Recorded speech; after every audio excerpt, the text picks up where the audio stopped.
Welcome back to the Restaurant Growth Show. In today's episode, we are thrilled to welcome back our special guest, author and hospitality veteran, Jason Brooks. Not only has he launched his book, Every Leader Needs Followers, but Jason just attended the Bar and Restaurant Expo in Las Vegas, where he immersed himself in the latest trends and innovations shaping the restaurant industry. Put your hands together for Jason Brooks. Jason, welcome back to the show. How's it going today? Oh man, swellingly well. Amazing. Can't wait for it to stay warm. Weather keeps teeter-tottering. It's bipolar. One day it's 82, the next day it's 28. But no, it's going well though.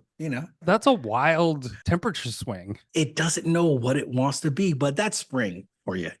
Every year, same thing. I shouldn't expect anything different. That's very true. That's very true. So, Jason, you were in Las Vegas. You were at the Bar and Restaurant Expo. What was the vibe there? What brought you there, and what was going on?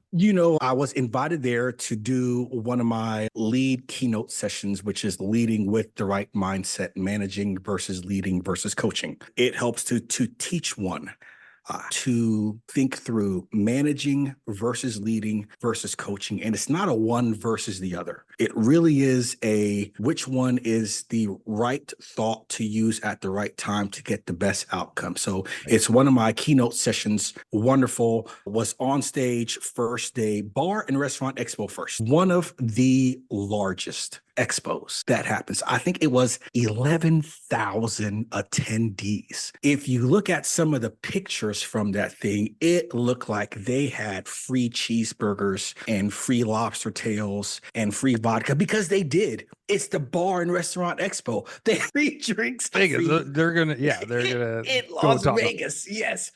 So it's put together by Questex. They actually helped to put together this event, and they know how to kick off a party. They definitely do. Plus, again, it's in Vegas. So I was in there. I'm one of the speakers and got to roam the floor, sit in on other sessions, and really get in tune with what the industry is going through, whether it comes to bar, food, technology, tea. The world of tea was also going on at the same time. I didn't know that there were so many tea leaves on the planet. And man, they just had rooms filled with this stuff. It was amazing. Tea is big. Tea is big. Well, tell me about, was there any what was the entertainment like? I feel like they would have had some dancers and some singers. Like what was going on the entertainment front? I'm gonna be corny. You can't speak about what happens in Vegas because it stays big. No, but they actually, it really was entertaining. They had top-notch DJs. I couldn't even get to all of the after parties. I was tired. I'm from the East Coast. I'm in Charlotte. I'm flying 4 hours one way and then have to party like I'm young. I'm like, this is too much. My bunions, all of that. I can't do it.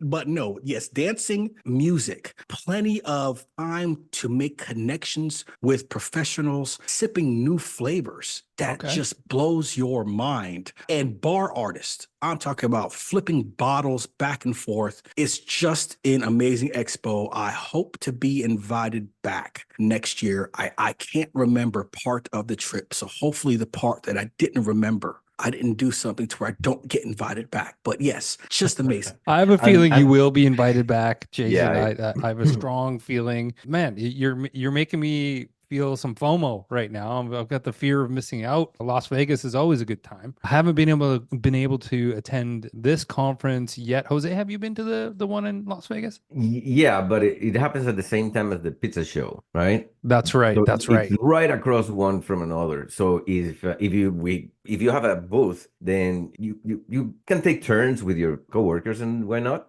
But I'm feeling a little envious because the pizza show wasn't that party like, but it makes sense. I mean, it is the bar and restaurant show. And I did go. One of the things that I really liked was that the displays of full bar with technology and new equipments and things and stuff. Like it is cool, but I didn't know that they partied more than us. Interesting. Well, Jason, every expo has a theme they would like to get across to the attendees or try to bring out change in their industry. What was that connected theme that you saw across the entire event?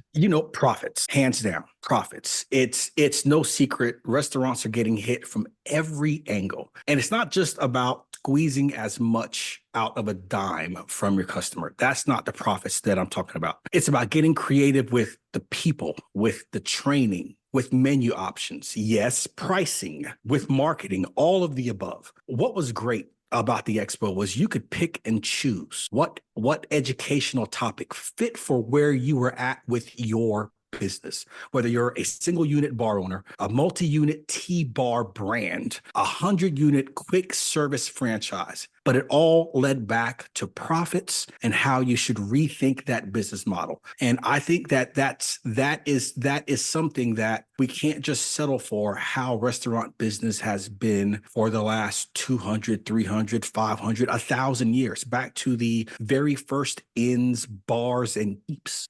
Do we keep doing things that way? Does that model still work as things change, as things evolve? But I do like that the whole thread was all about how do we ensure these operations don't close their doors. That's really exciting. I mean, look, the pandemic obviously changed everything. I'm not saying anything new there, but it's the consumer behavior that has really, really altered this industry just to the absolute core. And so we're all having to rethink the model from a vendor, from a merchant, from delivery, technology. Everything is just being upended, turned around, flipped upside down. And now we almost have to reinvent what a restaurant experience is. And I can only imagine, the input that you were able to, experience during this expo, having all those great minds there. What was the general consensus around, the model and profits? Well, there were three main takeaways. I think that the main takeaways were: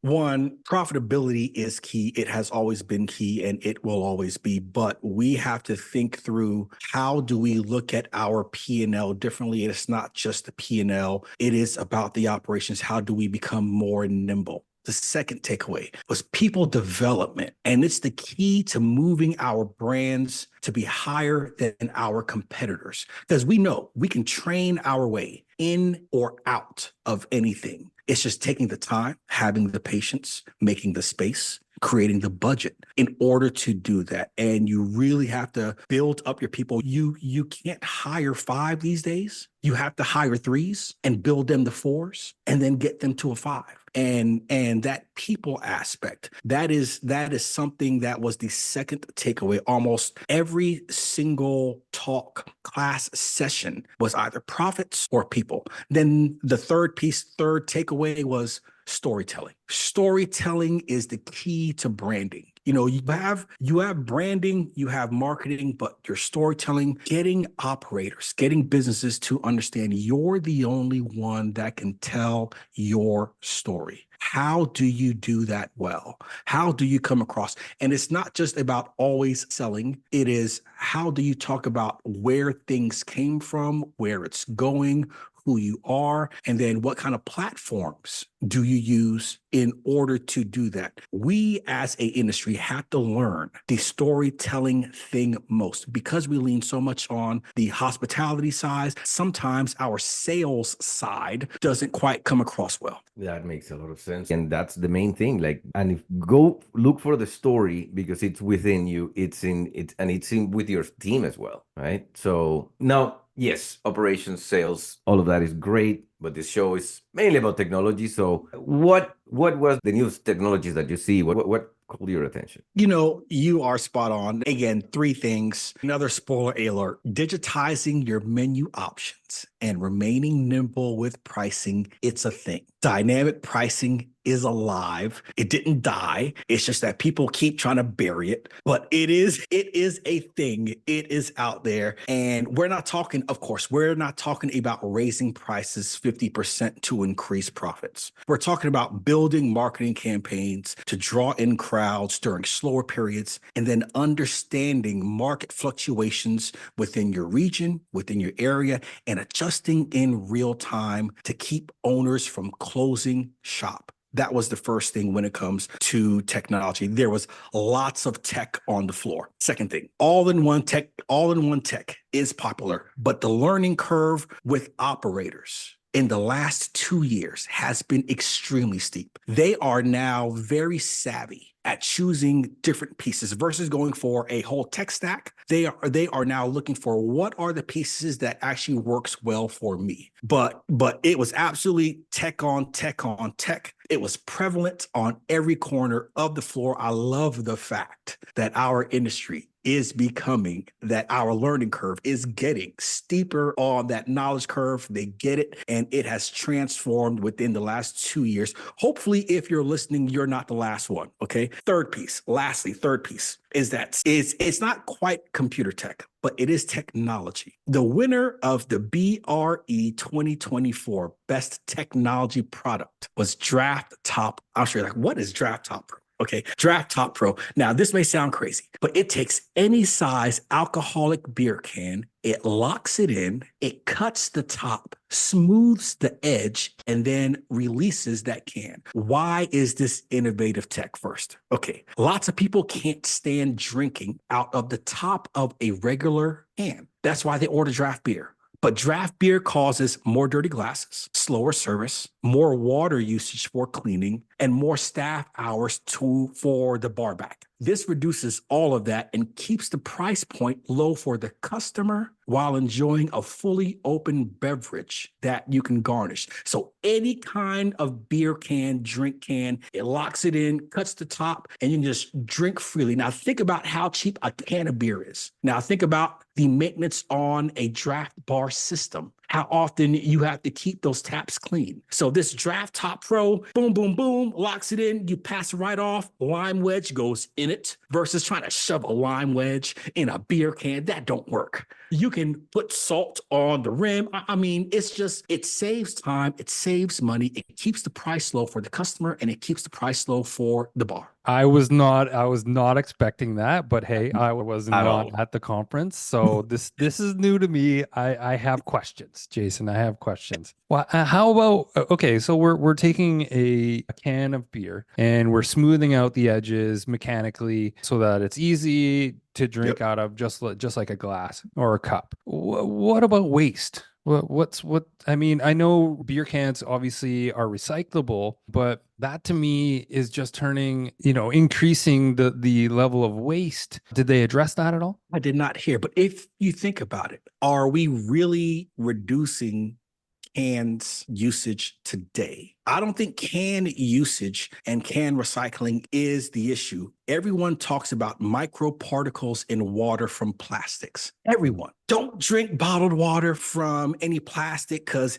it's killing your body. No one has ever said microparticles from aluminum because it's not a thing. So I think that there is a increased usage in cans, but cans are more easily recycled than plastic is. Most plastic that we think gets recycled, it doesn't. Let's be honest. We can put a Apple key tag on a plastic bottle, put it in recycling, guaranteed it does not get recycled. That's true. Yeah. The other one, it's much easier recycling and much more, the better return in the recycling process, what you get, right? Like 99.9, like almost nothing gets wasted. I mean, yeah, okay, that's interesting. And I mean, also to, further to that, the amount of water that goes into washing and rewashing dishes. I do understand that could be beneficial, but I think that there may be some environmentalists out there listening in a bit of a tizzy right now because it screams single use and it screams, landfill. I'm all for it. I think it's amazing and it sounds really, really neat. And I would love to see more of it. I'm gonna have to do a little deep dive on YouTube. That sounds really, really interesting. And so this it's mechanical, it's like robotic. How does it do multiple cans all at once? Is it just single? How does that work? It sits on your counter. It has two little legs, an arm, and a thing that locks in that beer can, pull it down. No electricity, no big footprint. It just sits right there. Oh, okay. So it's all right. Now I'm starting to get a better idea. I'm thinking of this like mechanical plug-in, it's doing like 12 at a time. So that's really cool. That's interesting. And are you seeing that resonate with restaurant owners and operators? I don't know yet. I mean, it did win top prize for bar and restaurant tech for the year. Again, I was like tech, but I get it because it is technology, not computer-based tech, but it won. That's Go figure. technology. Yeah, absolutely. Yeah, for sure. It won. So That's interesting. All right. Well, Jason, I'm sure while you were there, you had some amazing food, some great drinks, I'm sure. Anything memorable operators should try out on their menu for 2024 and beyond? first, mocktails are back. I mean, I had an amazing mocktail. I can't remember the table. I was on aisle 700. And I mean, the things they're doing with mocktails these days. And then for the restaurant owner and the bar owner, the price point. The price point isn't different without the alcohol. It is the exact same price point you would pay for a really fancy old fashioned, but no alcohol. And it tastes amazing. You can make it seasonal, you can make it regional, you can make it anything that you want, but mocktails are back with a passion. Second thing, my wife loves tequila. I do too. Now, I'm more of a bourbon guy. I love some Woodford, but Padre Azul, a new brand, just started in 2016. It's a guy from Austria fell in love with a woman from Mexico. They were flying back and forth, getting to know each other's culture, and came out with a new tequila. And this thing tastes amazing. It's also won several awards. Padre Azul, absolutely amazing. I tasted it now. Would I spend the $260 price tag because it's a super premium tequila? I don't know, but they let me taste it and it was amazing. That's excellent. I think I'm going to have to go to some more, trade shows and whatnot to get some free premium liquor. Anyways, Jose, what do you got for us here? No, just thinking of tequila. I've had the pleasure of meeting actually here in Victoria a lot of traditional and artisan tequila makers that when they come for trade with Canada and stuff like that, and I love good tequila and nothing like it. It's just can be amazing, an amazing experience. So I can only imagine. Wow. I love a good mezcal No, as opposed to tequila. Yes, But absolutely. yeah. But My anything shooting else days are additional? over. My shooting days are over. I'll sip on a mezcal, Sippy cup all day. Yes. Oh, and just, good tequila should be sipped as well. No difference. that's true. Yeah. That is absolutely Yep. true. I just, when I think of tequila, I think of, well, we're doing shots, right? So, Spray. those No, days are over. no, those days are gone. No, but it was a really good expo. I can't wait for 2025. Of course, yes, it sounds fun. There's, cooking competitions. There's mixologists having battle of the bar. And it's just the energy is really live. You can really tell that we have come back to live events. Human beings have come back to live events, but the food, the drinks, and the technology. I mean, nearly every other corner, it was some way to help you think about how do you do your business easier? How do you put in a system that helps you have repeated, consistent, great service, consistent, great training, consistent, great profitability, the profits aspect. I'm just glad that the industry is pulling together and finding ways to help people look at the top line, the middle line, and the bottom line. That was the biggest thing. I'm so happy to hear. I mean, this is a really challenging time post pandemic, but it really is exciting. Also challenging time because of cost and inflation and everything. But it really does sound as though the industry is coming together, like you said, and looking for answers. And we're exploring all the different avenues, from robotics to automation and software software to new training techniques like you're always talking about, Jason. That's fantastic. That's all the time we have for this episode today. Thank you so much, Jason, for joining us. Jason, now's your time to plug away. Where can people connect with you? What's your platform of choice? Oh, hit me up. I'm on LinkedIn all of the time. Jason E. Brooks. Website, jasonebrooks.com. Check out the book, jasonebrooks.com/every leader. Every leader needs followers. Helps with 10 keys to transform restaurant managers to hospitality leaders. I'll see you soon. Absolutely. It's a fantastic book. Read it myself. It's amazing. Very, very helpful. Speaking of plugs, this podcast is sponsored by Dine Pricing, real-time restaurant profitability. Dine Pricing uses artificial intelligence to improve restaurant profitability by dynamically updating menus across digital channels like Uber Eats, DoorDash, and Grubhub. Again, that's all the time we have for this episode. Thanks again to Jason for joining us as always. Until next week, say goodbye, Jose. Adios, Jose.